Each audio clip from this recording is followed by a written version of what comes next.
আজকের আলোচ্য বিষয় হলো লিটারেরি টার্মস। কি লিটারেরি টার্মস? এই লিটারেরি টার্মস যে ব্যাপারটা রয়েছে, মূলত এখানে আমরা কয়েকটা জিনিস দেখতে পাচ্ছি।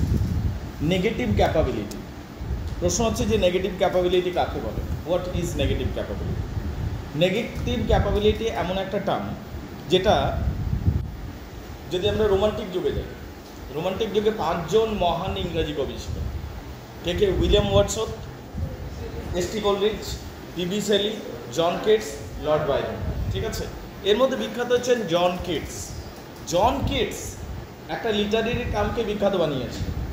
জন কিটস মূলত একটা লিটারেরি টার্মকে বিখ্যাত বানিয়েছিলেন, সেটার নাম হচ্ছে নেগেটিভ ক্যাপাবিলিটি। সেটার নাম হচ্ছে নেগেটিভ ক্যাপাবিলিটি। নেগেটিভ ক্যাপাবিলিটি মানে হচ্ছে to be pregnant. To be pregnant, এইটা হচ্ছে বেসিক্যালি নেগেটিভ ক্যাপাবিলিটি। এটা কি নেগেটিভ ক্যাপাবিলিটি? এটা একটা অ্যাবিলিটিকে শো করে, that particularly in art or artist or poet, কোনো কবি বা কোনো শিল্পীর একটা আর্টিস্টিক ক্যাপাবিলিটি। এটা নেগেটিভ ক্যাপাবিলিটি দু ধরনের হতে পারে সেক্ষেত্রে, যে পজিটিভ ক্যাপাবিলিটি কি আর নেগেটিভ ক্যাপাবিলিটি। এখন নেগেটিভ ক্যাপাবিলিটি হচ্ছে কোনো আর্টিস্ট বা কোনো শিল্পী এক কথায় কোনো দৃশ্য দেখছে, দেখতে দেখতে ওটার মধ্যে হারিয়ে গেছে, ওর সেন্সটা নেই, ফিজিক্যাল সেন্সটা নেই, ওই শিল্পের মধ্যে ঢুকে গেছে একদম। দ্যাট ইজ সামহাউ, যেন ওইটার মধ্যে মার্জড হয়ে গেছে ওই শিল্পটার মধ্যে, ওই শিল্পের সাথে নিজেকে এক অনুভব করতে শুরু করে গেছে। তাহলে এইটা হলো নেগেটিভ ক্যাপাবিলিটি এক কথায়।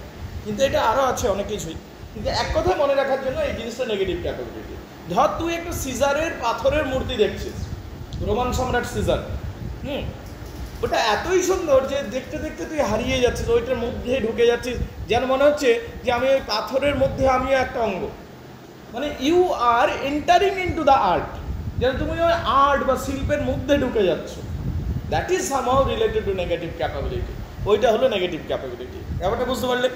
তাহলে কি বলছে? Negative capability is a concept introduce by English romantic poet John Keats. কি কনসেপ্টটাকে ইন্ট্রোডিউস করছে?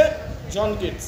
ইট refers to the ability of a person, particularly of an art and poet, একজন কবি, কোনো একটা শিল্পীর এটা একটা ক্ষমতা, to remain content with the uncertainty, mystery and doubt without the need of seek logical explanation or factual certainty. Logical explanation লাগবে না, এবং ফ্যাকচুয়াল জিনিসটা কারেক্ট কিনা এটা জানতে চাইবে না, জিনিসটার মধ্যে লজিক আছে কিনা জানতে চাইবে না, ফ্যাকচুয়ালি এটা কারেক্ট কিনা জানতে চাইবে না, এবং কি ডাউটও থাকতে পারে, তবু ওই শিল্পটার মধ্যে সে প্রবেশ করে যাবে। Origin Keats coined this term in 1817, 1817 সালে এই টার্মটাকে প্রথম নিয়ে এসেছিল। ঠিক আছে, তিনি বলছেন, when man is capable of being uncertainties, mysteries, doubt without any irritable reaching after the fact and reason. কি মানে কি পয়েন্টসগুলো কি কি, এই নেগেটিভ ক্যাপাবিলিটির কি পয়েন্টসগুলো কি কি?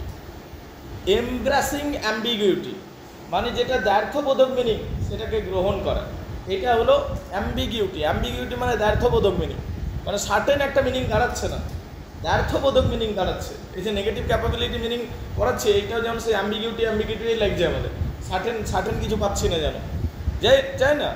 তো পয়েন্ট হচ্ছে যে এমব্রাসিং অ্যাম্বিগিউটি বা এমব্রাসিং মানে জড়িয়ে ধরা বা অ্যাকসেপ্ট করা, অ্যাম্বিগিউটি মানে দ্ব্যর্থবোধক শব্দ, যেটা ডুয়েল মিনিং থাকতে পারে বা মাল্টিপল মিনিং থাকতে পারে, এইরকম কোনো একটা সিম্বল, এরকম কোনো একটা জিনিসকে গ্রহণ করা, এটা একটা কি পয়েন্ট বলতে পারিস। Suspending judgment and letting the imagination flow freely, তোমার নিজের জাজমেন্ট নয়, তুমি ইমাজিনেশনের মধ্যে দিয়ে তোমার কল্পনা শক্তি এতই প্রবল হবে যে তুমি কল্পনার শক্তিকে নিজের উপর প্রাধান্য বিস্তার করতে দেবে, তুমি নিজের লজিক্যালিটি হারিয়ে যাবে, তুমি নিজের অস্তিত্ব হারিয়ে যাবে, তুমি কল্পনা শক্তির পাখাতে ভর করে কোনো কিছু শিল্পের মধ্যে এক হয়ে যাবে। That is also the second point. এবং কি ভ্যালুইং ইমোশন ওভার লজিক গুরুত্বপূর্ণ, তার থেকে 1000 টাইম বেশি গুরুত্বপূর্ণ ইমোশন। এইটাকে তুমি প্রমোট করবে যখন, লজিক্যালি এটা সম্ভবই নয় বা লজিক্যালি এটা যুক্তিযুক্ত নয় যে আমার পরীক্ষা আছে আর আমি একটা সিনেমার মধ্যে ঢুকে যাব, এটা লজিক্যালি সুটেবল নয়। কিন্তু ইমোশনালি তোর বিখ্যাত হিরো বা হিরোইন যাকে তুই ইমোশনালি খুব ভালোবাসে, তার একটা মুভি রিলিজ হয়েছে, তুই সেই মুভির জগতে ঢুকে গেলি পড়াশোনাটা ছেড়ে দিয়ে সেই মুহূর্তটাতে। That is a kind of negative capability. তার কারণ লজিকের উপর ইমোশন চেপে যাচ্ছে, লজিক গুরুত্বপূর্ণ হচ্ছে না, ইমোশন গুরুত্বপূর্ণ হয়ে যাচ্ছে, বুঝতে পারলে কিনা? এবং কল্পনার জগতে তুই বেশি প্রবেশ করে যাচ্ছিস, এবং কল্পনার জগতে এত বেশি প্রবেশ করে যাচ্ছে যে তুমি রিয়েলিটিকে ওভারলুক করছো। এই সমস্ত পয়েন্টগুলো থাকবে তোমার নেগেটিভ ক্যাপাবিলিটিতে। তাহলে লজিক নয়, ইমোশন। আর্ট আসল কথা, ইমাজিনেশন আসল কথা, এবং আর্টের মধ্যে নিজেকে যেন অ্যাড করে নেওয়া, এইগুলো হলো নেগেটিভ ক্যাপাবিলিটির মূল মূল পয়েন্ট, ঠিক আছে?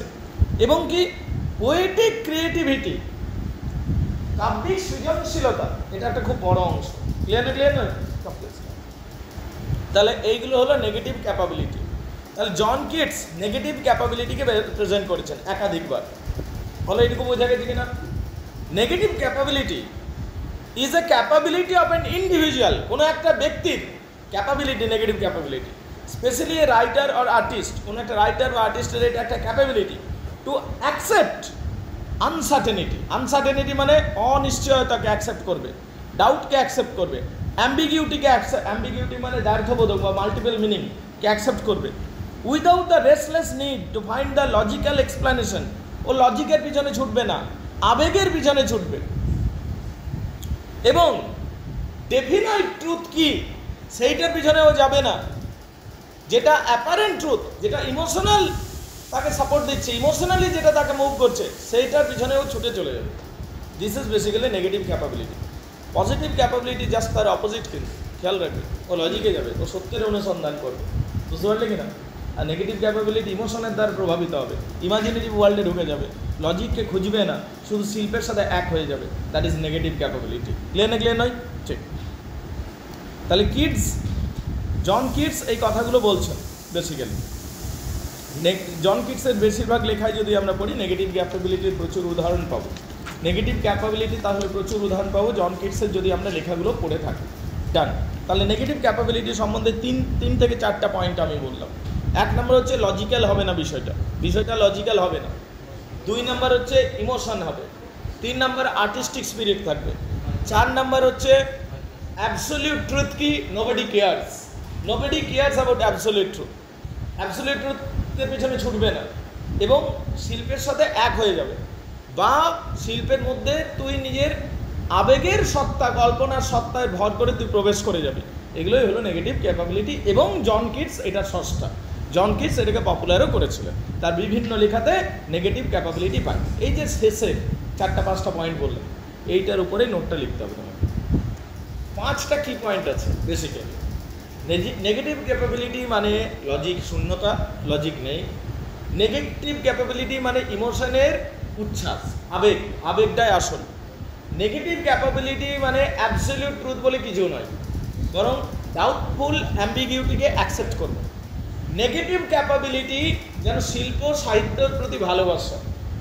নেগেটিভ ক্যাপাবিলিটি জন কিটস আবিষ্কার করেছেন, পপুলারাইজ করেছেন নিজের লেখাগুলোতে, এটা ছাপছে।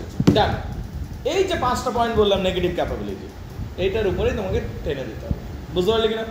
এত যে হিজিবিজি কথা বললাম না, এগুলোর মধ্যে শেষ 5টা যেটা পয়েন্ট, সেটা হলো আসল কথা। ডান, বুঝতে পারলে negative capability? Now the point is, এটাতে যদি কারো কিছু প্রশ্ন আছে করো। প্রশ্ন হলো প্যান্থেজম কি? What is প্যান্থেজম? প্যান্থেজম কি কেউ বলতে পারবি? What is প্যান্থেজম? প্যান্থেজম হচ্ছে নেচার ইজ লিভিং, এই কনসেপ্ট, যে প্রকৃতি হলো প্রাণবন্ত। বল স্যার এটা আমাদের কাছে নতুন কথাই, আমরা তো আমাদের দেশে বরাবরই প্রকৃতিরই পূজা হয়। আমাদের দেশে আমরা গাছেরও পূজা করি, নদীরও পূজা করি, সমুদ্রেরও পূজা করি, বাতাসেরও পূজা করি, আগুনের পূজা করি। হ্যাঁ, এইটাই প্যান্থেজম। আমরা বলি না বাতাসের দেবতা বানিয়ে দিয়েছি পবনদেব, আগুনের দেবতা বানিয়ে দিয়েছি অগ্নিদেব, মৈনাক পর্বতকে পূজা করি আমরা, কৈলাস পর্বতকে আমরা পবিত্র মনে করি, গঙ্গা নদীকে গঙ্গা দেবী মনে করি, বট গাছ, অশ্বত্থ গাছকে পূজা করি আমরা, তাই না? আকাশকে পূজা করি, বৃষ্টি পড়ছে তাকে বরুণ দেব বলি, তাই না? পিকনিক করতে যাই বনভোজনে যাই, চড়ুইভাতি যেটা বলা হয়, সেখানে গিয়ে আগে নিজে না খেয়ে আগে গাছকে খাবার দিয়ে আসিস বনবুড়ি বলে। তার what is this? Loving the nature. Nature কেন ভালোবাসছি? কেন? যে আমাদের একটা সিদ্ধান্ত রয়েছে যে প্রকৃতি হলো জীবন্ত। এই যে নেচার ইজ লিভিং কনসেপ্টটা, এটাই হলো ইংরাজি পরিভাষায় প্যান্থেজম। ইংরাজি পরিভাষায় প্যান্থেজম। তাহলে প্যান্থেজম ব্যাপারটা কি? প্রকৃতি হলো জীবন্ত, প্রকৃতি হলো জীবন্ত, এইটাকে বলা হয় প্যান্থেজম। এটা কে পপুলার করেছিল? যেমন আমরা জানলাম নেগেটিভ ক্যাপাবিলিটিকে জন কিটস পপুলার করেছিল। তাই প্যান্থেজমকে কে পপুলার করেছে? William Wordsworth. আমরা যদি রোমান্টিক যুগে 5 জন মহাকবি পাই, William Wordsworth, S T. Coleridge, P B. Shelley, John Keats, Lord Byron, তার মধ্যে উইলিয়াম ওয়ার্ডসওয়ার্থ ছিল সবদিকে বিখ্যাত রোমান্টিক কবি। তাকে ফ্ল্যাগ বিয়ারার বলা হয়, মানে প্রধান। সেই উইলিয়াম ওয়ার্ডসওয়ার্থ যে একটা টার্মকে পপুলারাইজ করছেন, সেই টার্মটার নাম হচ্ছে প্যান্থেজম। প্যান্থেজম মানে nature is living. Pantheism is the belief that God and universe are identical. Pantheism, আচ্ছা আমরাও প্রকৃতির অঙ্গ কিনা? মানুষ প্রকৃতির অঙ্গ কিনা? গাছ প্রকৃতির অঙ্গ কিনা? আচ্ছা নদী প্রকৃতির অঙ্গ কিনা? সবই তো প্রকৃতির অঙ্গ, ঠিক কিনা? মানুষও প্রকৃতির অঙ্গ। তো বলছে হিউম্যান বলো, গাছ বলো, নদী বলো, এরা কোনো না কোনোভাবে কানেক্টেড থাকে, কারণ ওই প্রকৃতিরই অঙ্গ সবাই। তো কিভাবে একটা ডিসকানেক্টেড হয়ে থাকবে? সবাই সবার সাথে কানেক্টেড। এই যে থিঙ্কিংটা, এবং সব কিছু জীবন্ত, এই যে থিঙ্কিংটা, এটাই হলো প্যান্থেজম। বুঝতে পারলি কিনা? তাহলে প্যান্থেজম ইজ দ্য বিলিভ, এটা একটা বিশ্বাস যে god and universe are identical, যে ঈশ্বর, পরমেশ্বর এবং ইউনিভার্স এগুলো একই, এবং প্রকৃতি, গডেই প্রকৃতি, গডেরই রিফ্লেকশন হলো প্রকৃতিটা। বুঝতে পারলি কিনা? পরমেশ্বরেরই প্রতিফলন আমরা কিসের মধ্যে দেখতে পাই? প্রকৃতির মধ্যে দেখতে পাই। In this view everything that exist, মানে এই দৃষ্টিকোণ থেকে, প্যান্থেজমের দৃষ্টিকোণ থেকে যা কিছু এক্সিস্ট করে, সেটা living being, non living being, নদী, গাছ, বৃক্ষ, পাহাড়, জঙ্গল, উপত্যকা, যা কিছু দেখছো তুমি, রামধনু, সবই হলো ঈশ্বরের প্রতিফলন এবং সবই হলো লিভিং, সবই হলো প্রাণবন্ত। এই যে কনসেপ্টটা, এটাকে বলা হয় প্যান্থেজম। এটাকে বলা হয় প্যান্থেজম, মানে ইউনিভার্স ইটসেলফ ইজ ডিভাইন। তোমাকে গড অন্য কোথাও খুঁজতে হবে না, প্রকৃতির মধ্যেই ঈশ্বর তত্ত্ব লুকিয়ে আছে। Nature is living, nature is god, এইটা মূল কথা হলো, এইটাই হলো প্যান্থেজম। মানে unity of god and nature. কি বলা হচ্ছে? Unity of god and nature, মানে গডকে তুমি উপরের দিকে তাকালে পাবে না, প্রকৃতির দিকে তাকাও, প্রকৃতি হলো গডের রিফ্লেকশন। বুঝতে পারলে কিনা? এই মূল কথাটা বলবার চেষ্টা করছে।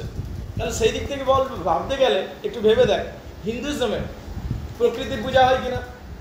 হয়, পুরো দমে প্রকৃতির পূজা হয়।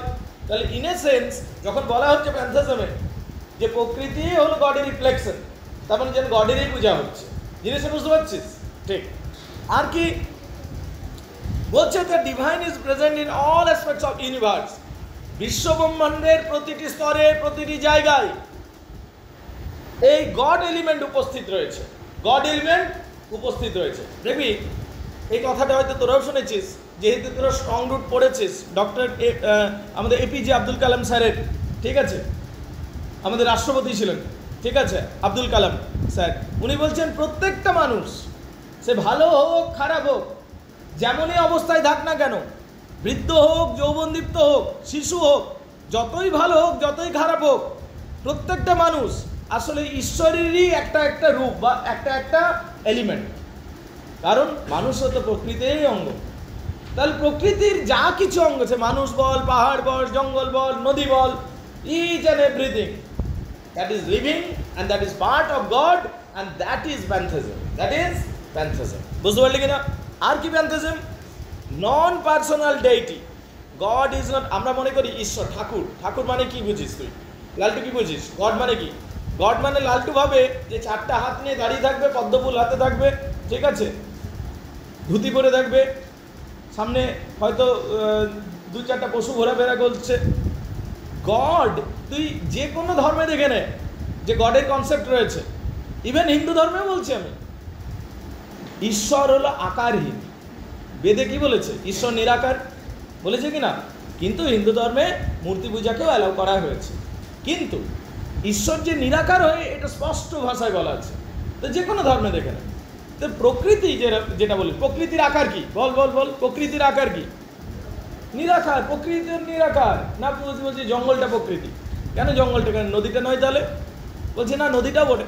আচ্ছা তাহলে পাহাড়টা নয়? বল তাহলে পাহাড়টাও বটে। তাহলে আচ্ছা আকাশটা নয়? তাহলে আকাশটাও বটে। তো সব কিছুই তো তাহলে নিরাকার। ব্রহ্ম নিরাকার, ব্রহ্ম হলো নিরাকার।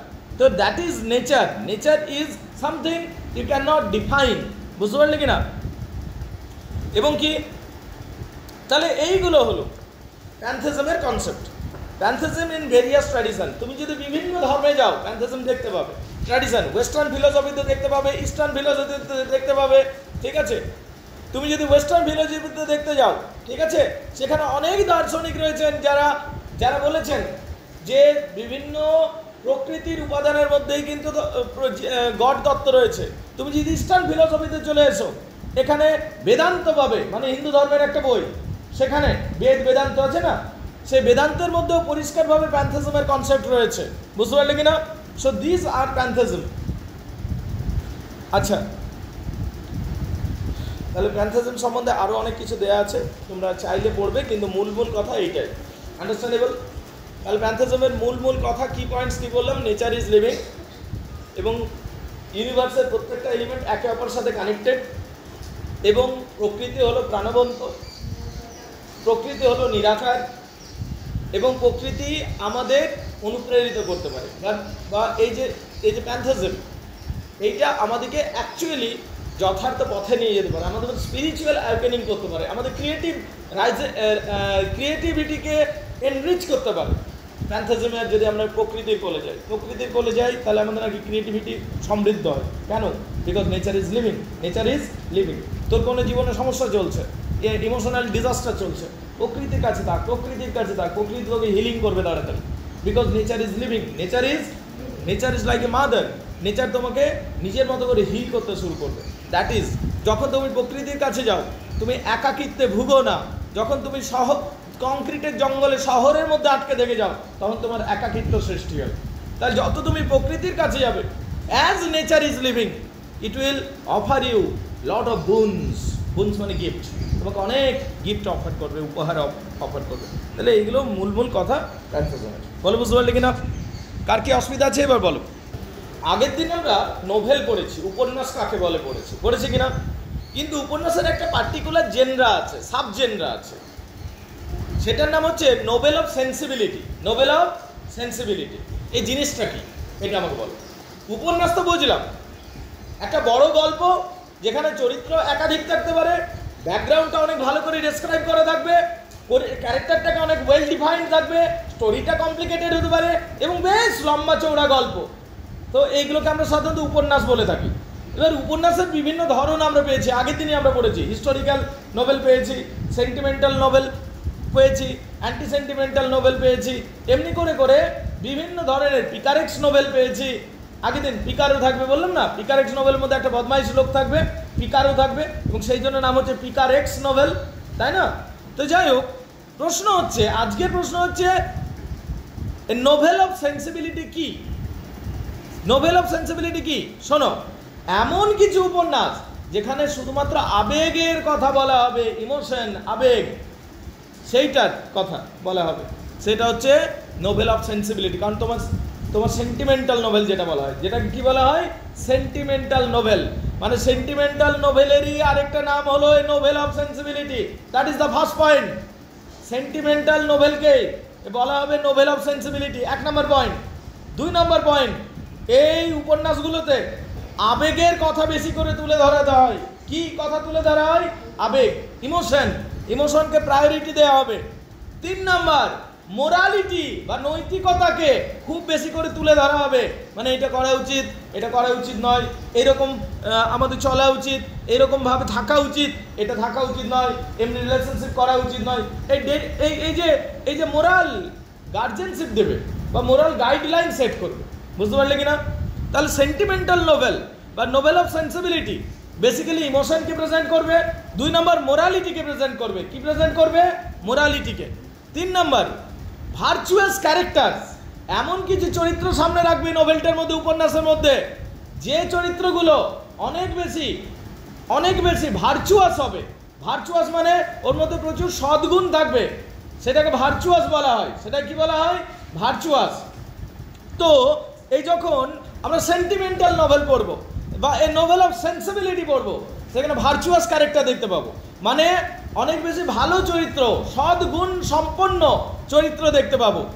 এই ভার্চুয়াস ক্যারেক্টারগুলোকে বেশি করে ফোকাস করা হবে, ভালো করে আঁকা হবে।